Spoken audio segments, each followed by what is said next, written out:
Hey, what's up guys? Beef here with Tactical Baby Gear, and yesterday I was almost shot in a parking garage. I want to tell you this story because I was in a very normal place doing very normal things at a normal time of day, and I was almost the victim of a shooting. So I want to give you my experience.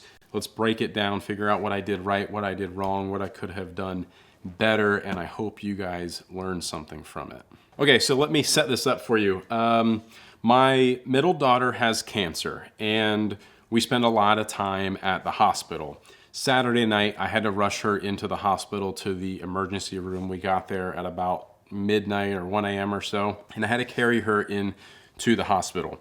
So several days go by, and my wife and I tend to switch off, roles in the hospital, so it's not too much on either one of us. So about every 4 days or so, we'll swap out. So she's on her way to the hospital, and she's getting close to the hospital. So I said, hey, I'm gonna go ahead and pack up all of my stuff on this roll cart that they have there for us. I'm gonna take it out to my truck. I'm gonna load that stuff into my truck, and then I'll take the cart. I'll meet you in the garage wherever you park. We'll load your stuff on the cart, and then we'll take everything back inside. So this is 11 o'clock on a Tuesday morning. So again, I'm in a normal place, a hospital parking garage at a normal time of day. It's Tuesday at 11 a.m.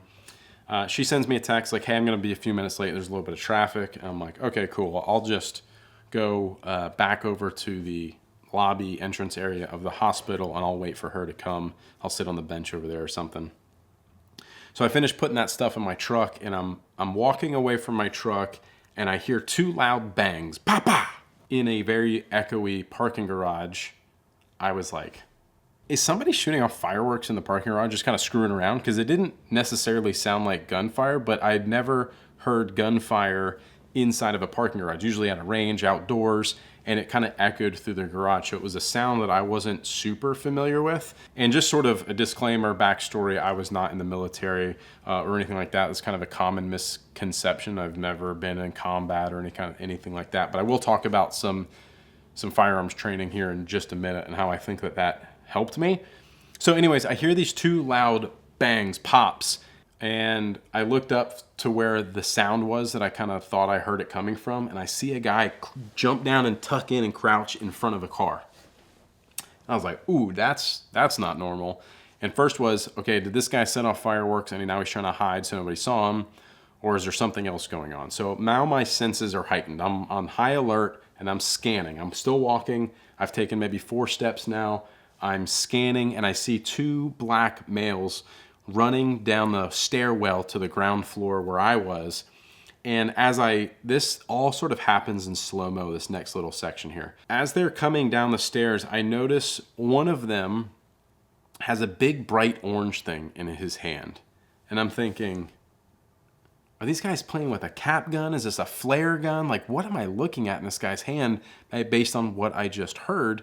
And as I'm trying to process that, and I'm still walking, they get to the ground, and they turn left, and they start running, and the guy in front reaches behind him and just starts pulling the trigger. Pow, pow, pow, pow.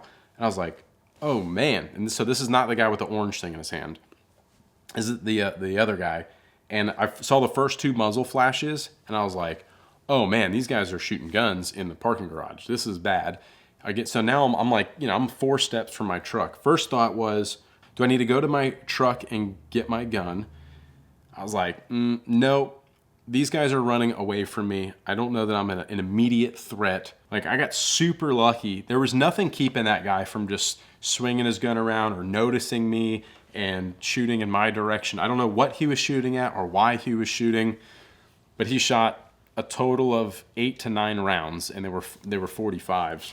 They're running away from me. I was like, okay, I don't think I'm an immediate threat or danger. And I'll continue to scan the area. There's 2 other older, middle-aged women in the parking garage, maybe in their 60s, and they are sort of in a state of shock or stunned, and they're just standing there kind of looking around, trying to understand what all this noise is, because I don't think they saw it happen, but they're hearing it, and I don't think they processed what they were hearing. So anyways, I kind of heard them up, and I said, ladies, we got to get out of here. There's guns. These guys are shooting guns in here. So I collect them, and I kind of help get them out of the entrance and towards the hospital entrance, one of the women says to me, she's like, I got hit in my leg. I'm like, oh man, this lady got shot. She was in scrubs. She was a hospital employee. So I kind of quickly get her the rest of the way across the street. We get to the sort of the outside entrance area of the hospital. She was carrying some bags and stuff, getting, coming to work. So we pull the bags off of her. I inspect her leg. There was no penetrations through her clothing where she was pointing to. There was no blood kind of bleeding through or anything like that. And what happened, we think, is she just got hit by some shrapnel of a concrete cinder block wall that a bullet hit, because she was at the elevators. Like, this woman could have been shot. She was standing at the elevators where these guys were pointing and shooting. Well, not even pointing, just shooting. And she got extremely lucky. And I know that there's no scenario where poor parenting doesn't play a part in this, where these guys just have no respect and no regard for other humans, and they're just like being totally reckless. I digress. That's kind of where the scenario of being a witness and almost being shot sort of ends. But then there's the debriefing of this and what did I do right, what did I do wrong, etc. So I get her inside and I tell the front desk and security, hey, there was just a shooting in the parking garage. This woman says she got hit by something. And mind you, this is a children's hospital parking garage these guys are doing this stuff in. So I get everyone secured kind of in the entry area, and I prevent some other people, like a father and his son, for example, going into the parking garage. I said, no, you guys, there's just a shooting in there, stay out of there. Thank God this didn't happen at 1 a.m. a few nights before, as I was carrying my daughter into the hospital through that same parking garage, right through that same area. It's terrifying to go back to think about, when you're completely helpless and in a scenario like that where you're holding your child. Anyways, I don't have to belabor that point, but you guys get the idea. So breaking this down, and as I thought about it after the fact, and one major point of what I think I could have done better. So once they secured the area, police came, they secured the area, they got dogs, they're trying to track him, and I end up communicating with an investigator, and he starts to ask me, he's like, all right, what'd you see? What happened? Da-da-da-da. And then it was, what did they look like? What were they wearing? And that's where I was like, damn, I don't know. I don't know what they were wearing. I remember one guy had something orange in his hand, and I think the other guy was wearing a hoodie, and I couldn't really, because it was a hoodie up over his head, of course. And that was really the best description, other than being young, thin, black males. And one guy had something orange in his hand. Thankfully, the other woman that got hit in the leg with the concrete said one of them was wearing a purple hoodie. So she was at least able to further describe the hoodie as being purple. So again, working with the investigators, I end up sitting with them and scrubbing through the surveillance camera footage at the hospital, and we were able to identify them. They were walking through the halls. They were on the 4th floor, in and out of elevators and all this stuff, because they were there visiting a patient. They were like the brother of a patient or something. And so we were able to ID them walking down the hallway, a guy in a purple hoodie and a guy with a bright orange phone in his hand. That was the item in his hand, was just a phone with a big orange phone case on it. So thankfully, it was enough for us to ID these guys and start to figure out, okay, this is who they are, this is where they were, who's this other person they're with, okay, they're a patient, and they start to do their thing and figure out who this guy is. I wish I would have taken like half a second longer to pay attention to these guys, to ID them, to what are they wearing, what do they look like, are they wearing shorts, pants, what kind of shoes, like anything to kind of help describe these guys and identify them for the public or to law enforcement or whatever. That's one thing I feel like I wish I would have done a better job on. But it's hard. In the moment, you're thinking, I need to go get my gun. Oh no, there's other ladies over here. And there's a lot to process in about 1.5 seconds. So I don't know that I could do any better today. I think thankfully I didn't freeze up. I continued to move and scan the area and think clear and formulate thoughts and plans.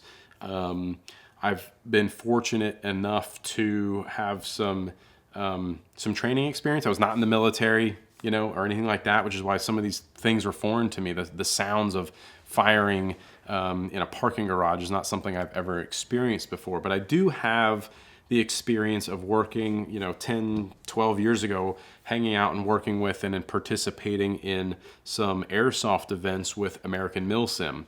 And American Milsim, as corny as airsoft might sound, it really set me up for success for this many, many years ago, where it's a military simulation airsoft events. It really trained me to think in these critical situations with loud noises and force on force. You know, you're shooting, you got people shooting at you and you're trying to shoot at guys, you're trying to take cover, and you can't just freeze up or you're shot, you're dead, you're out of the game. Thankfully, it's just a game. And I'm not pretending to know what combat is like whatsoever, because I've never been there.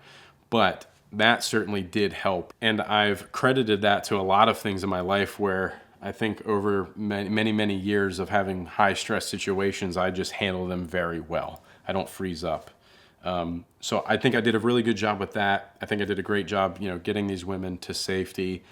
I think I did a really good job of not going back to get my gun, thinking I was going to prove a point or try to shoot somebody or whatever. It would have been nice to have on me and not feel like naked, like a sitting duck. But, you know, I was taking all of my stuff back to my truck in preparation to just leave. And, you know, owning a gear company, you know, tactical baby gear, we have bags like this. You know, this is my everyday sling bag that I carry that's got a bulletproof panel in the back of it. It's a level 3A panel. It would have stopped that guy's 45 rounds had it hit me in the panel, of course, you know, in the back if I was carrying it like that. I didn't have that on me. I didn't have my firearm on me at the time. Everything was packed away in the truck. And technically, the hospital is a gun-free zone. There's, you know, no concealed carry signs up on the windows and all the sort of legal stuff where you're not supposed to have a firearm in that hospital. But these guys certainly had a firearm in there. So, you know, the criminals aren't going to follow the rules. And if you're following the rules, you know, it puts you at a major disadvantage. So that's a problem. I'm not a fan of the gun-free zones because clearly that signs don't really work. But you guys let me know, what would you have done differently? What could I have done better? Again, I'm thankful I wasn't carrying my daughter or holding her or anything in that scenario that would have put her in danger. Now, obviously, my wife is super nervous about being in that parking garage, rightfully so.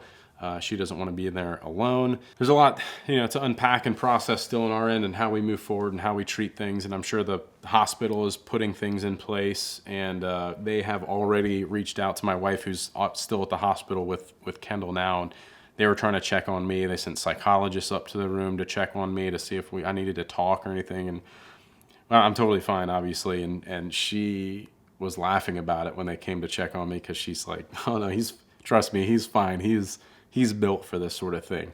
And she's right. You know, I'm definitely a protector type and I want to, you know, help people and that sort of thing. I think I made a couple of good decisions. One, not getting my gun and making this my problem. It's the last thing I should have done, which is I'm glad I didn't do. That would have been a whole nother world of issues for myself legally. And I don't want that. So I think thinking clearly and getting myself out of the situation was the right thing to do. Obviously, helping those other ladies out was another right thing to do. I just wish I would have been more prepared to defend myself if I needed to, or had the protection of like still having my bag on, which would have potentially stopped a bullet had I gotten shot in the back if I was wearing it. So anyways, I just wanted to share my experience. I hope that there's a learning point for you guys in there, you know, keeping your head on a swivel, paying attention to your surroundings. I think the lesson learned here is like these types of things could happen any place at any time, whether you think you're in a safe environment or not.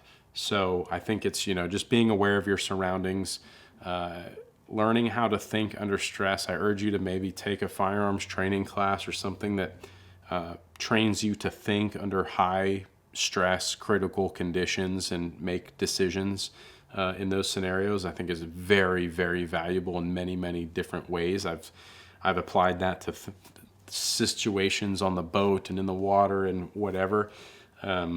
Not freezing up and being able to think clearly under stress is a very, very valuable thing to learn how to do. So Again, let me know what you would do differently or what you think I could do better next time. See you in the next one. Peace.